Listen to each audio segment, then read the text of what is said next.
नमो नमः सुप्रभातम। आज आम आलोचना करवा अष्टम श्रेणीर संस्कृत विषय मातृ शब्द। मातृ शब्द से हर्षरु कारांत स्त्रीलिंग शब्द।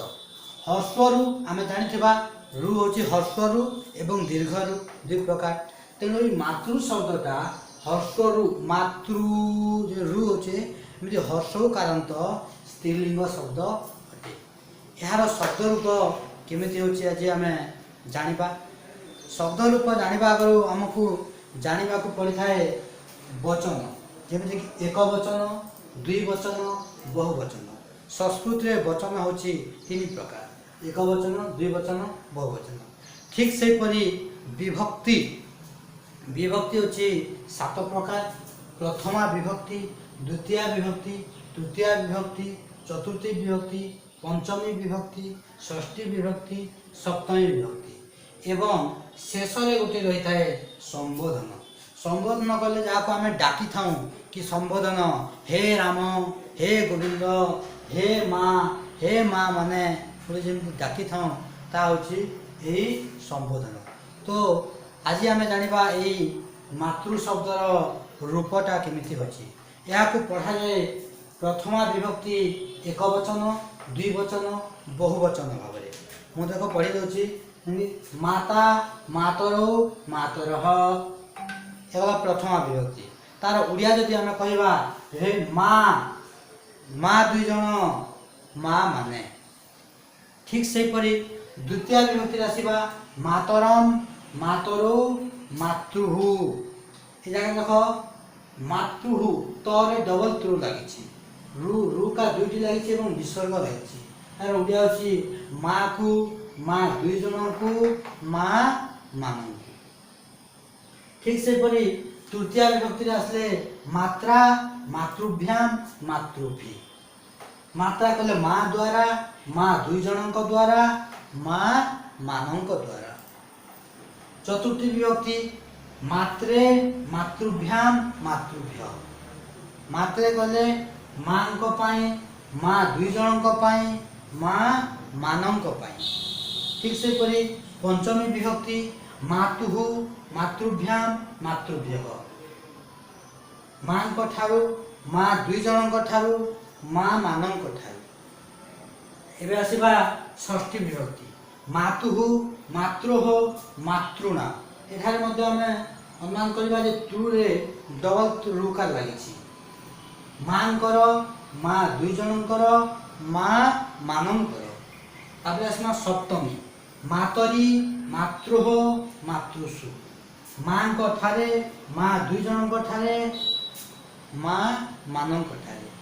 एवं संबोधन जो आसी मातः, मातरो, मातरः। हे माँ दुई जन, हे माँ माने। यह होची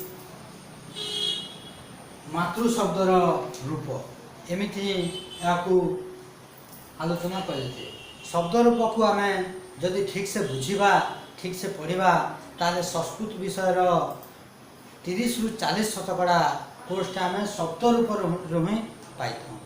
तेणु शब्द रूप को आम ठीक से ध्यान देवा उचित, भल से पढ़ा उचित। जदि एठारे देख जदि किसी प्रश्न आसब जे प्रथमा मातृ शब्द प्रथमा विभक्ति द्विवचन रूपम किम। देखा मातृ शब्द प्रथमा विभक्ति एक वचन, द्विवचन, द्विवचन होचे मातरो। मातृ शब्द द्वितीय विभक्ति द्विवचन रूप किम। मातृ शब्द द्वितीय विभक्ति द्विवचन मातरो।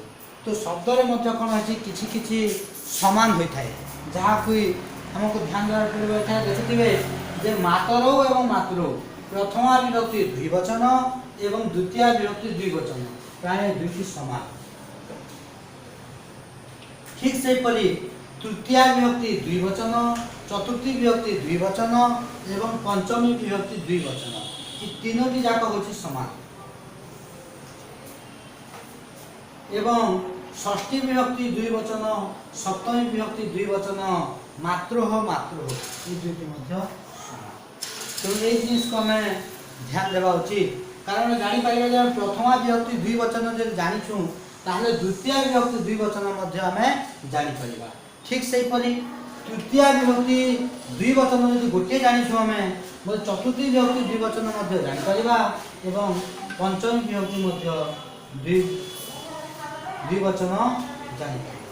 ଯଦି ଏହାର ଓଡ଼ିଆ ରୂପଟା ଯେମିତି ଅଛି ମୁଁ କହିଲି ସଂସ୍କୃତ ସହିତ ତାର ଓଡ଼ିଆ ରୂପଟା ମୁଁ ଆପଣମାନଙ୍କୁ ଦେଇଦେବି, ଯାହାକି ଆପଣମାନେ ଠିକ୍ ସେ ଲେଖିବେ, ଜାଣିପାରିବେ ଏବଂ ବୁଝିପାରିବେ। କିନ୍ତୁ ଏହି ଶବ୍ଦଟିକୁ ସମସ୍ତଙ୍କୁ ମୁଖସ୍ଥ କରିବାକୁ ଅନୁରୋଧ, ଯଦି ମୁଖସ୍ଥ ନ କଲ ତାହେଲେ ବୁଝିପାରିବା ନାହିଁ। ଏବଂ ଏହାର ପରବର୍ତ୍ତୀ ସମୟରେ ଯଦି ଆମେ କିଛି ଘର କାମ ଏହା ବିଷୟରେ ଜାଣିବା ତାହେଲେ ମଧ୍ୟ ଏ ଭିତରୁ ହିଁ ଘର କାମ ଆସିଥାଏ। ଯେମିତିକି ମାତୃ ଶବ୍ଦ ଷଷ୍ଠୀ ବିଭକ୍ତି ବହୁବଚନ ରୂପ କି ମାତୃ ଶବ୍ଦ ଷଷ୍ଠୀ ବିଭକ୍ତି ଏକ ବଚନ, ଦୁଇ ବଚନ, ବହୁବଚନ ମାତୃଣା। ଏହିପରି ଭାବରେ ଆମେ ଏ ଶବ୍ଦଟିକୁ ଜାଣିପାରିବା। ଆଜି ପାଇଁ ଏହି ମାତୃ ଶବ୍ଦ ଏତିକି ଥାଉ।